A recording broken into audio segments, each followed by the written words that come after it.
Croquetas or croquettes are a very popular snack item here in South Florida, but I'm looking for something other than the traditional flavors. You ever had a gumbo croquette? How about a gumbo croquette also has crab on the inside? Andouille sausage, Trinity, lump crab. Can't forget the remoulade. We invented a new dish. That is insane. Let's learn how to make this. And as usual, all the ingredients will be linked in the description box down below. Let's get started.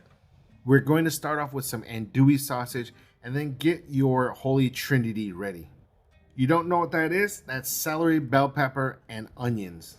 There will be some chopping and knife work involved, and you need a sharp knife. But before we get started, I want to thank today's sponsor, Tumbler, for sending us their rolling knife sharpener. The magnetic base comes with two different angles, a 20-degree angle for standard everyday use and a 15-degree angle for specialty and Japanese knives. This hefty and solid design comes with two sides, a diamond disc for sharpening and a helix disc for smoothing out burrs. The magnet on this base is very strong. Your knife will not be going anywhere. The tumbler is very easy to use. Once your knife is secure on the magnet, use the diamond side to sharpen your knife and then use the helix side to smooth it out. To sharpen your knife on the other side, just flip the blade over and apply light pressure. This is a great tool for maintaining the sharpness of your knives. And also, as a traveling chef, I would rather carry a tumbler around in my knife bag than a bunch of whetstones. Link to the Tumbler rolling knife sharpener is listed below in the description box. Now let's start our prep work. Take your andouille sausage, slice it into planks, then to strips, and then into small dice. Remove the ends of the bell pepper, the stems, and the seeds, and cut into strips and into small dice. Continue doing the same thing with your celery and your onions. Smash your garlic, give it a rough chop, throw some salt on it, make a little paste. If you don't have fresh thyme, you can use dried thyme. Add some oil to a preheated pan. We want to render our andouille sausages. I'm not looking for it to become crispy, but just cook through and have it release a lot of its fat. Once we get to around this stage, we're gonna add in our Trinity. We're gonna sweat our vegetables. I don't want the vegetables to be mushy. Now season with salt and pepper, and we're gonna create this fond at the bottom and deglaze with some water. We want all this flavor inside the croquettes.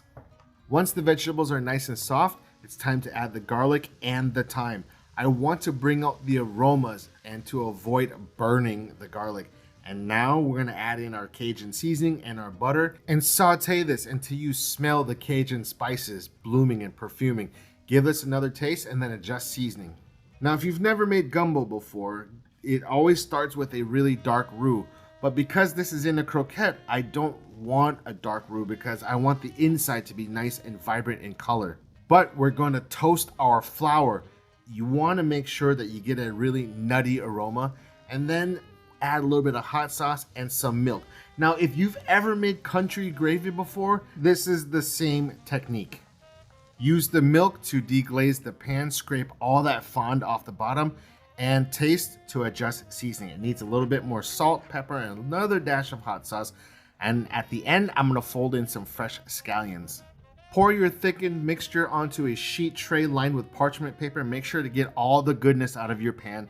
Smooth it out and put this in the refrigerator to chill for at least 2 hours. Wow, this looks and smells incredible.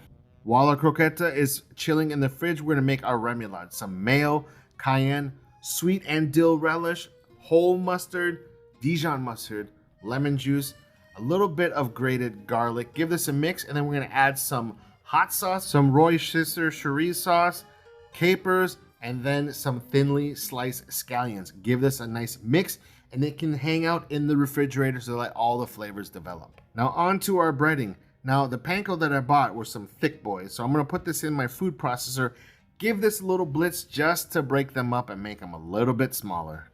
Now onto the breading station. Add some Cajun seasoning to our flour, give that a mix. We're gonna be adding a little bit of water to those eggs, beat them up, and then our panko. Once your croquette mixture is nice and chilled, I like using a cookie scoop with some pan spray to make sure that they come out easily. Now on to rolling. Take one of these croquette portions, smooth it out, and then roll it into a log in between your hands and then push the edges together. Normally I shape them all like this before I start breading, but I want to show you how to bread these. So into flour, into your egg wash, and then roll them into your panko. If you roll them all out into the shape that you want beforehand, then you can do this step and keep a dry hand and wet hand. Now let's make some croquettes with lump crab on the inside. This is how we're gonna do it. Take one of those portions, flatten it out, make a little hole, and put some lump crab inside there and seal it all up and roll it up till it's nice and smooth, and repeat the same breading process. You can see here the log shaped ones don't have crab. The balls, they do have crab. Now into 350-degree oil, fry the ones without crab first. And since everything is already cooked on the inside, you just want to heat this up till it's nice golden brown and warmed all the way through. This should only take a few minutes, and once they're done, remove them and put them onto a wire rack and then hit them with some salt. And do the exact same thing with the round ones with the lump crab in the middle. And you want to give these a turn every so often so they get even in color. And again, remove them and put them on a wire rack, and you're done with all these beautiful and delicious croquetas. The only thing left to do is to serve it up with some remoulade and garnish it with some scallions. I wish you guys could smell this right now. Now our croquetas are done. Look at that. Here's our remoulade. Here are the ones with crab in it. I want to try one without the crab in it. Dip it into our remoulade. I am so psyched about this, guys. All right. Cheers. Oh. Look at that. Nice. Creamy. Everything is cooked on the inside, so we just needed to warm it through. But look at that. How come no one's done this before? That's insane. That's insane. You have to try the one with the crab in it. This smells like gumbo. It's so good. All right, let's try a bite without the remoulade first. Oh, that is so good.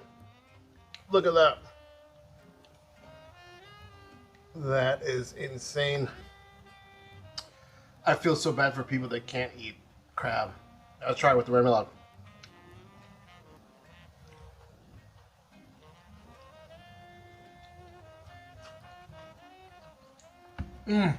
The lemon from the remoulade just cuts right through all the richness. Just perfect. Exactly what you're looking for when you're eating seafood. You can freeze these. These freeze very well. And then if you want to eat them again, just put them in like the air fryer, like 300, and just cook it till it's warm on the inside. So you can have a bunch of these ready to go. With or without crab, it's amazing.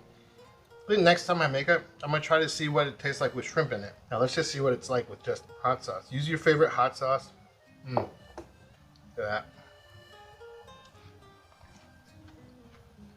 Oh, man. It doesn't have okra in it. If you want to add okra, definitely go ahead and do that. I'm just going to go crush all of these.